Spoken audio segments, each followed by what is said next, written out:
Light that never needed a name. Prologue, a step without a sound. I didn't plan to leave. There wasn't a door or a path or even a reason. It just happened, like the space between two thoughts stretched wide enough for me to fall through. There was no sound. No feeling of motion. Just a sense that I wasn't where I used to be. The air was soft. Not cold, not warm. Like the breath of something ancient and kind.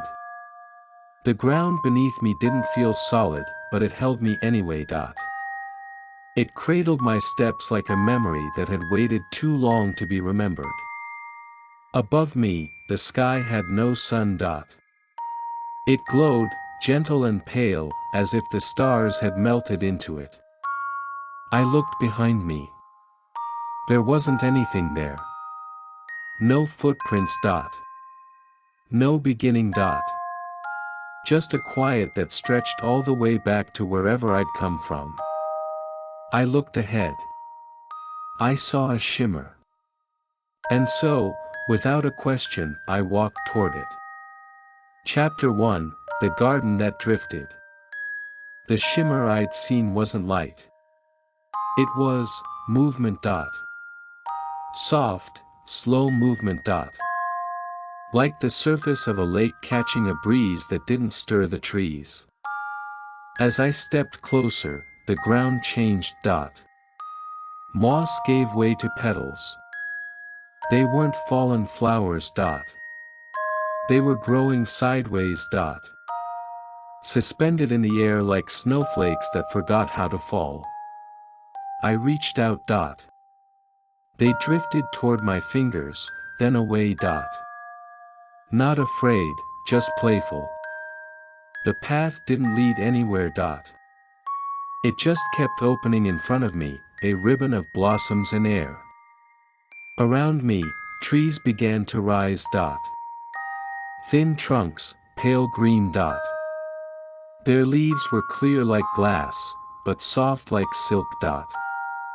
They moved even when the wind didn't. The petals above me glowed faintly.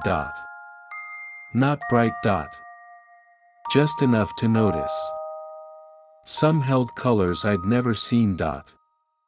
One shimmered in a way that made me think of laughter I hadn't heard in years. Another flickered like the edge of a memory I never made. I kept walking. Not quickly. There wasn't a reason to hurry.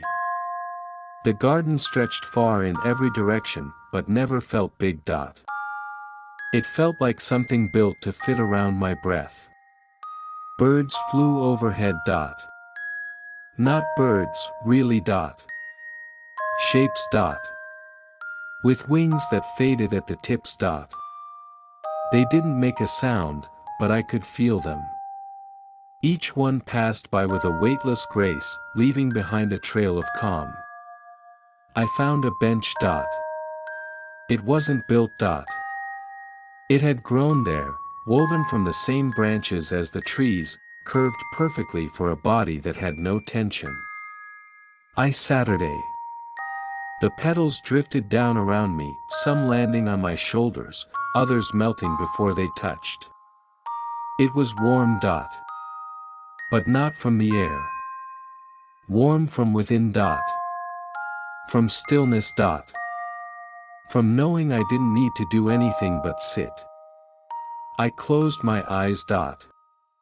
Not to shut the world out. But to feel it better. Chapter 2, The Stream That Sang Without Sound. I don't know how long I sat there. Time didn't press forward.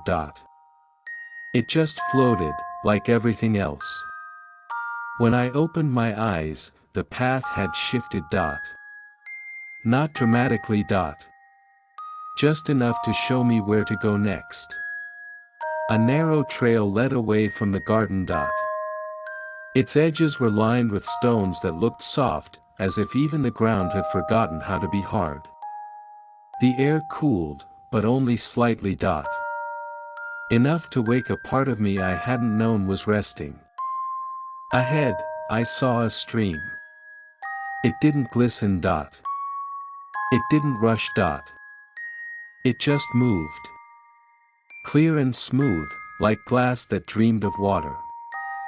There was no sound. Not from the stream, not from the air. But somehow, I heard music. It wasn't made of notes. Not the kind you could write or hum. It was made of stillness, folded between the motion of the stream's gentle turns. I crouched beside it. The water was shallow. I could see the bottom, smooth pebbles and soft, glowing sand. A few fish moved through the current. Not darting. Just drifting. Their fins barely stirred the water. And when they passed, I felt something settle in me. A peace that didn't need explanation. I dipped my fingers into the stream. It wasn't cold. It wasn't warm. It was just right. The touch brought a memory, but not a clear one. More like a color. Or the feeling of someone smiling nearby. I sat on the bank. The grass here was short and thick. Each blade had a faint blue tint, as if it had been grown under moonlight. I lay back, letting the stream's rhythm fill the space around me. There were no insects buzzing. No wind rushing through leaves. Only movement. Only flow. And somewhere in that flow, a quiet hum that didn't come from sound at all. The stream was singing. And though I couldn't hear it the way I hear my own breath, I understood it. I stayed there a long time. Longer than I could count.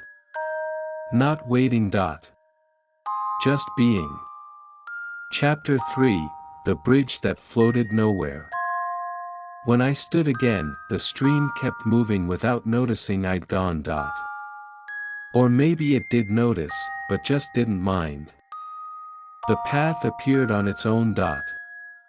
It curved gently away from the water, lined with small stones that glowed like old lanterns. Each step felt lighter than the one before. Not because I was rising, but because something in me was softening. I followed the path until it stopped. And there, without warning or purpose, was a bridge. It wasn't built over anything. No canyon. No river. Just air and space and the suggestion of distance.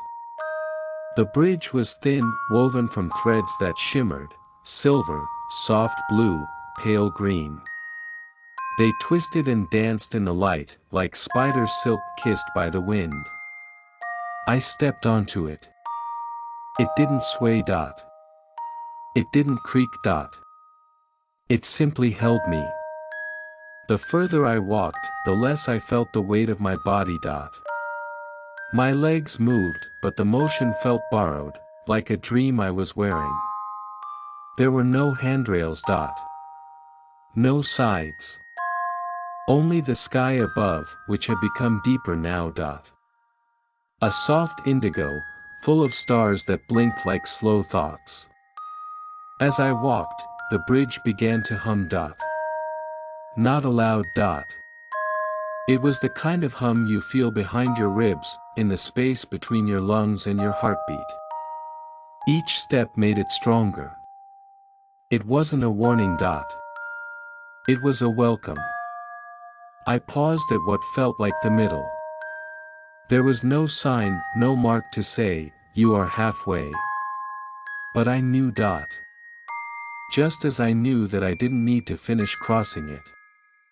I sat down, right there on the bridge. The threads beneath me warmed, like hands pressed gently against my back. Below, there was nothing. Not darkness. Not light. Just absence. And yet I wasn't afraid. There was nothing to fear here. Nothing to lose. I looked out at the sky. It was so wide it didn't even feel like it belonged to the world. It belonged to thought. To quiet. To rest. And I let myself sink into that quiet, letting it rise around me like water in a still pool. I don't remember standing again. But somehow, I reached the other side.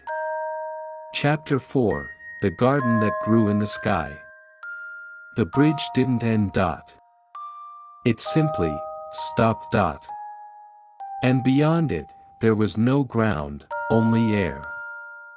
But I didn't fall. I floated. Or maybe I walked on something invisible, something too soft to be seen, but sure enough to trust. The sky stretched in every direction. Pale silver, soft lavender, a quiet swirl of color that didn't belong to day or night. Then I saw it. A garden. Suspended. Not above or below anything, just there. Drifting gently, like a thought between dreams. I moved toward it. No gate. No fence. Just an open welcome. The garden didn't sit on land. Its paths hung in place like ribbons woven through air. The flowers didn't grow from soil. They shimmered in small clusters, their roots reaching into mist. They were unlike any flowers I knew. Round, glowing, soft as breath. Each one held a faint pulse, as if something small and peaceful lived inside. I reached for one, but it floated just beyond my touch. Not to hide, just to remind me that not everything needed holding. The air smelled like memory. Not any specific moment. Just the idea of remembering. A trace of something gentle, carried on the wind that didn't move. I wandered the paths slowly. Each step shifted the garden slightly. Not enough to unsettle, just enough to remind me that everything here was alive in a different way. Small trees hovered in place, their branches heavy with lantern-like fruit. Some flickered when I passed beneath them. Others let out a tiny sigh, like dreams being exhaled. I sat on a swing made of vines and air. It didn't hang from anything. It simply stayed. As I rocked gently back and forth, I watched the garden bloom and fold, stretch and pause. Nothing stayed still, and yet nothing rushed. Everything breathed. Everything waited. And I did nothing. Not out of laziness. But out of peace. There was no need to act here. No task to complete. No story to finish. I closed my eyes. The swing moved on its own, cradling me like a lullaby without sound. And for a while, I don't know how long, I drifted there. Not asleep. Not awake. Just quiet. Chapter 5, The Lake of Unspoken Words. The swing stopped gently. Not with a jolt, just a pause. Like a breath held at the edge of something new. I opened my eyes. The garden had dimmed, not darker, just quieter. A path had formed behind me. Made of soft mist, woven into a trail that drifted downward without ever feeling steep. I followed. The way curved slowly, like a ribbon falling through water. Each step lighter than the last. Each breath deeper. Below me, something shimmered. Not light. Not reflection. It was a lake.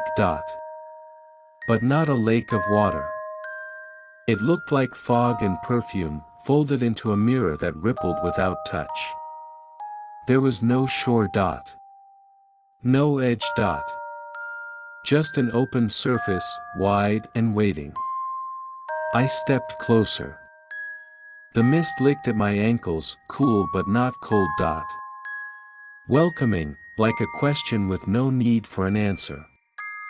Voices stirred in the air. Not loud dot. Not clear dot. More like the memory of whispers. I didn't understand the words, because there weren't any dot. Only the weight of meaning left behind by things that were never spoken. I knelt and placed my palm on the surface. It didn't break dot. It didn't sink dot. It held me gently. And in return, it offered something. A soundless voice. It came not to my ears, but somewhere quieter than that, the space just behind my thoughts. It said nothing. And still, I understood. Regret without pain dot. Longing without need dot. Love that had never learned how to speak. The lake carried all of it. Not heavy dot. Not sad dot. Just present. I sat at the edge, legs tucked beneath me. A breeze curled across the surface, but left no ripple dot. Only scent. The scent of rain that never fell dot. Of books that were never opened dot. Of names that were once almost said. Across the lake, shadows moved dot. Not figures dot. Not people. Just shapes of feelings. One drifted near, and for a moment I remembered a voice I hadn't heard in years. Not the sound, but how it made me feel. Safe dot. Small dot. Real. The lake didn't ask for anything dot. It didn't pull or push. It simply offered space dot. To hold dot. To release dot. To breathe. I stayed until even the idea of staying faded dot. And when I stood, the path had returned, glowing faintly like a thought that had forgiven itself. Chapter 6, The Corridor Where Wind Sleeps.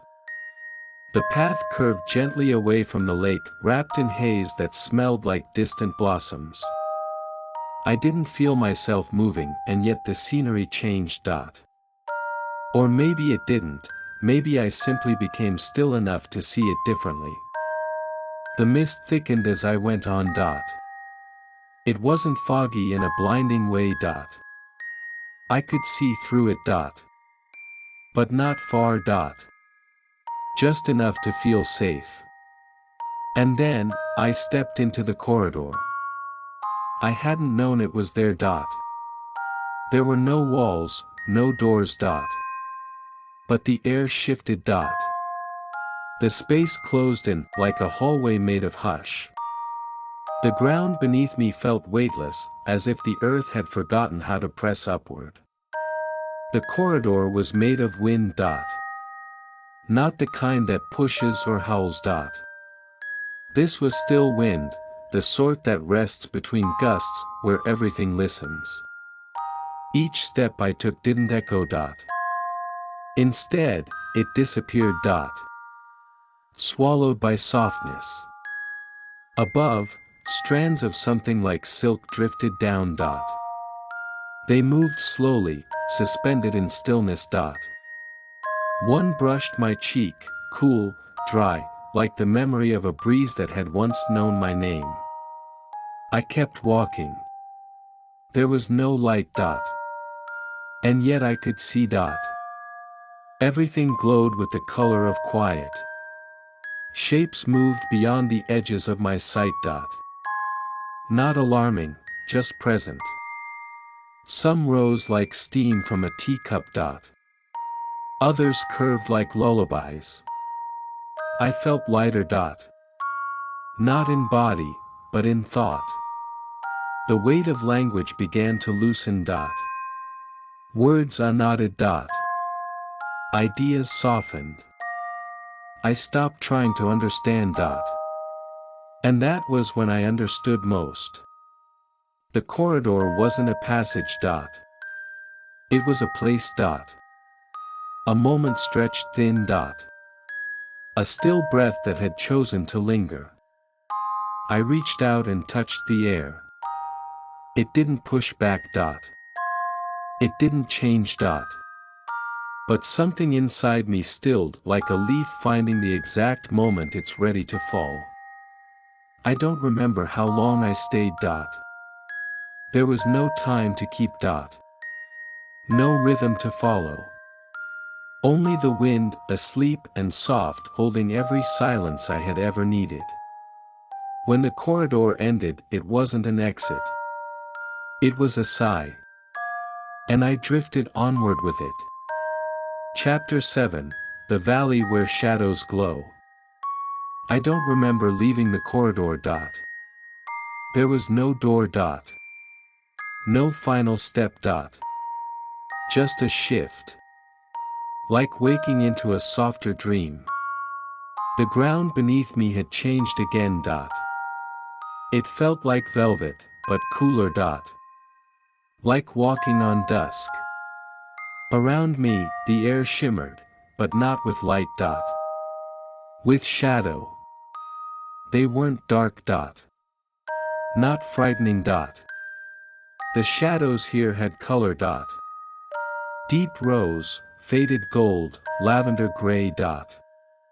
They moved slowly, as if they were breathing.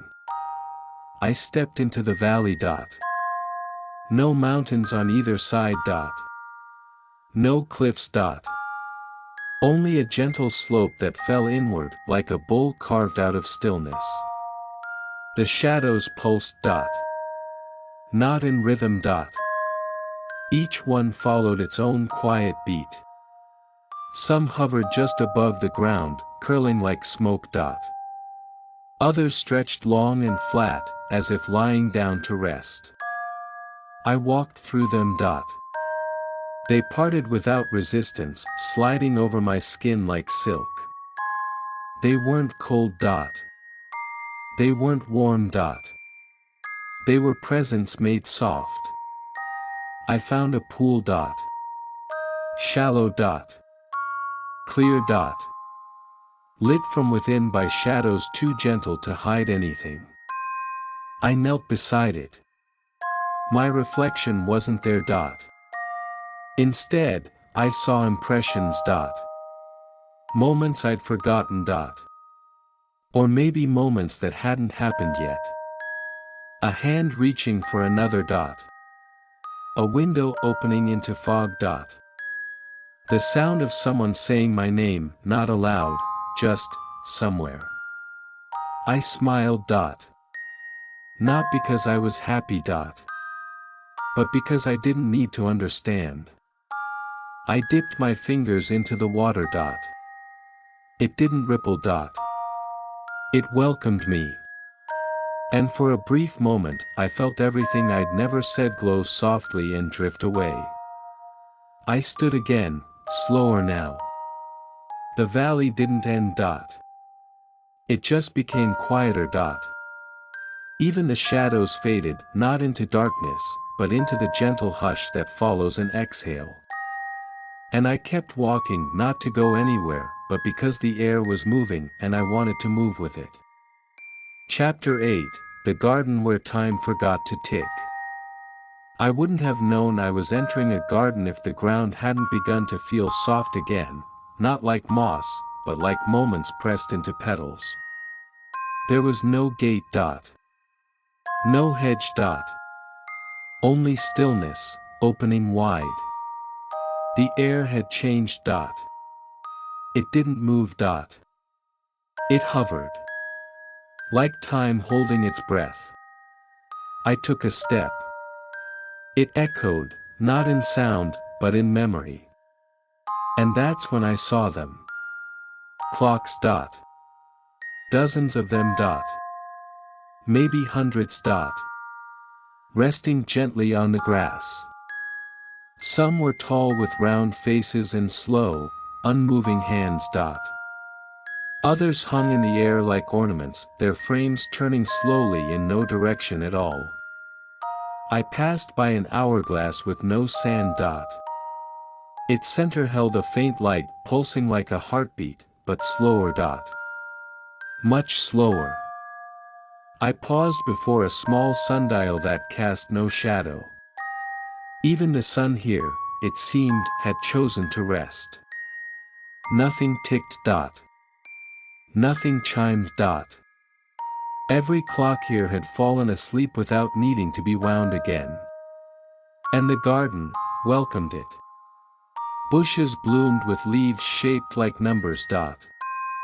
They shimmered gently, fading in and out like thoughts you forget while remembering. I sat on a bench made of woven hands, not real ones, but clock hands, bent into arcs and curved in peace. I looked around. Time was everywhere. But it wasn't moving. It had laid itself down like an old coat, folded neatly on the floor, and said, "Just a moment, please." And that moment stretched, longer than I could measure. Longer than the space between two thoughts. I didn't feel myself age. I didn't feel anything pass. Instead, I felt present. Perfectly. Gently. The clocks watched me, but not with urgency. Not with reminders. Only curiosity. As if they'd waited so long to stop they'd forgotten what it meant to run. I closed my eyes. And for a while I forgot what it meant to be part of time at all. Chapter 9, The Place Where Light Forgot Its Name. When I opened my eyes again, the clocks were gone. Or maybe I was. I stood, though I don't remember standing. There was no path, no edge, no color I could name. Only light. But not light as I knew it. It didn't shine. It didn't cast shadows. It was thick and thin at once, warm without heat, pale without color. I reached out, but my hand disappeared inside it, not vanished, just absorbed. The light didn't hurt. It didn't blind. It didn't ask me to look. It simply held everything without needing to explain anything. There was no up. No down. I could have been floating. I could have been still. It didn't matter. I had no shape here. Not really. I was the thought of myself, hovering inside something soft and endless. Voices passed, but not in sound. More like echoes of warmth. The kind you feel in your chest when someone looks at you with kindness and nothing else. I forgot my name. And it was okay. I forgot what I was walking toward. What I'd left behind. What I was supposed to become. And instead, I just was. Light moved through me. Or I moved through it. I couldn't tell. The difference had lost its meaning. I tried to speak, but even my thoughts came out like ripples. Not words. Just sensation. Something brushed against me. A presence. Maybe mine. It didn't ask, "Who are you?" It whispered, if it could be called a whisper, "You're here." That was enough. I floated in that nameless brightness, feeling everything soften. Edges. Memories. Even breath. And there, in that space where light had let go of all labels, so did I. Chapter 10, The Room of Wordless Voices. There was no doorway, and yet I entered. Not with my feet, not really dot. More like a shift dot. A change in the stillness. The light faded as gently as it had arrived, not into darkness, but into something quieter. Not silence dot. Something softer than that. A hush made of voices that didn't speak. I stood inside a space dot. A room, maybe, though it had no shape. No corners dot. No walls dot. Just boundaries made of breath. The air held sound, but not in the way I knew it. It was full of meaning, floating just beneath the surface of understanding dot. Not words dot. Not music. Just emotion, drawn out and stretched thin, so you could walk through it. The voices didn't call to me dot. They didn't ask me to listen. They were simply present. As if someone had once wanted to say something but had decided, in the end, that feeling it was enough. I moved slowly dot. Each step released a new wave of quiet sound. A laugh that had never been shared dot. A goodbye whispered without a mouth dot. A thank you that stayed tucked behind a smile. They drifted past me like transparent birds, never quite landing, but always near. One circled around my head, hovering just behind my thoughts dot. It made something inside my chest relax, the part of me that still tried to hold on to form. I didn't need to respond dot. I didn't even need to understand. I only needed to be still. The room pulsed dot. Not with light dot. Not with heat dot. But with presence. As if every word that had ever been left unsaid had chosen to wait here, not demanding to be heard, just wanting a place to rest. I found a space in the center dot. There was no chair, but I sat. Not because I was tired, but because sitting felt like the right way to listen. And I listened. Not with ears dot. With whatever part of me had stopped needing explanations. I listened, and the voices became part of me. And I became part of the hush. Chapter 11, The Breeze at the End of Dreams. I didn't rise dot. I didn't stand dot. But somehow, I was moving again. Lifted, not carried dot. Drawn forward, not pulled dot. As if the hush itself had become a breeze, and I had learned how to float within it. There was no direction dot. No goal dot. Only drift. The world around me no longer had texture dot. No weight, no distance dot. Only tones of softness, like colors that had been washed so many times they forgot they were ever bold. And then, I felt it. A breeze. Not air, exactly dot. Not temperature dot.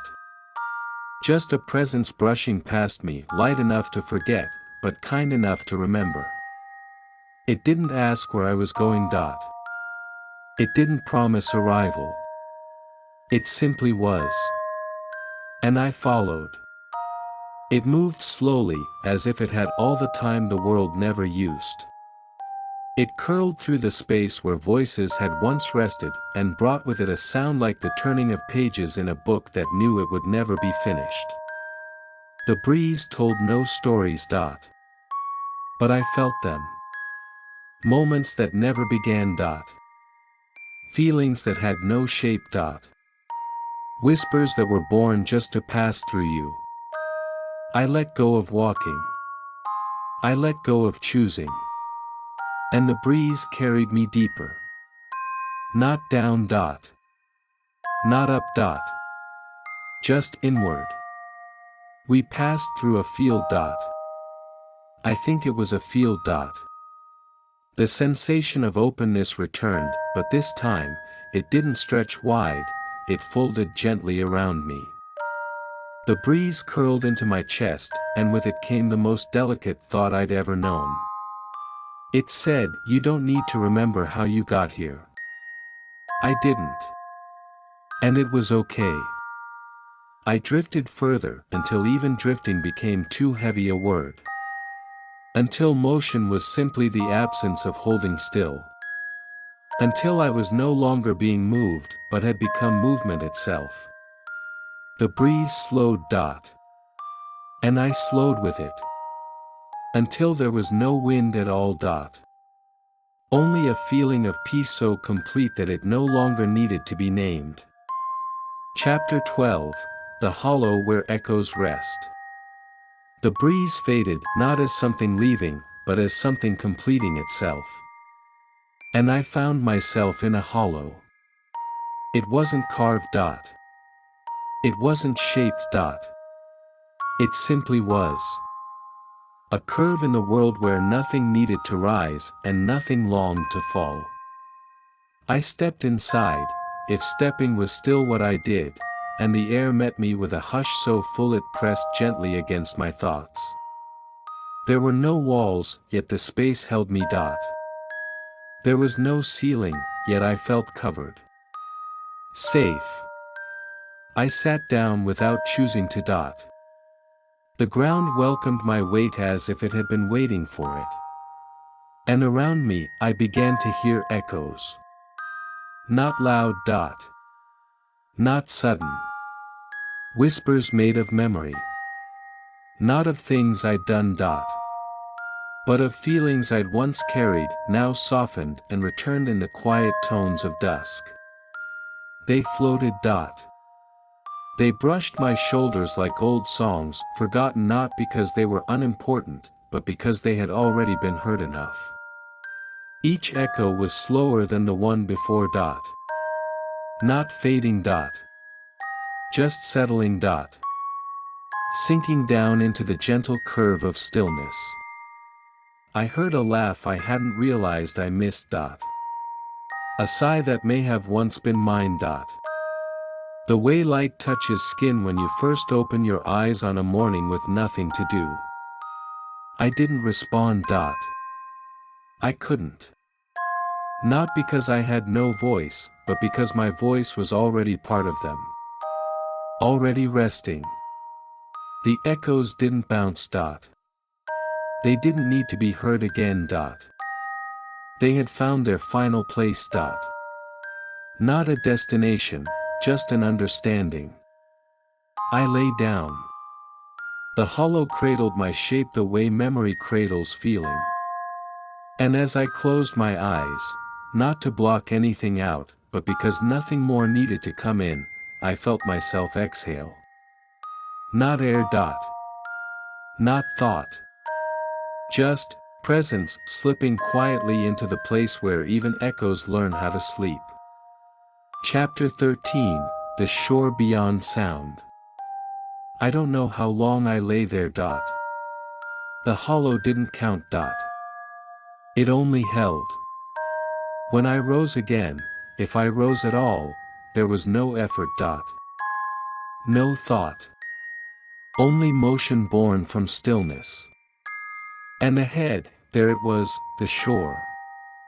It didn't shimmer. It didn't stretch. It just was. A soft curve of space where the ground met something not quite water, not quite sky. A horizon folded inward. And it made no sound. Not silence. Not absence. But something deeper, the kind of quiet that listens to itself. The ground beneath me turned silver. Not shiny. Not bright. Just content. Each step felt slower. Not heavy. Not reluctant. Just unnecessary. My feet barely touched the surface. I couldn't tell if I was walking or remembering how it felt. Ahead, the not water pulsed like breath held inside glass. And beside it, I stopped. There was no line, no clear edge dot. Only a merging dot.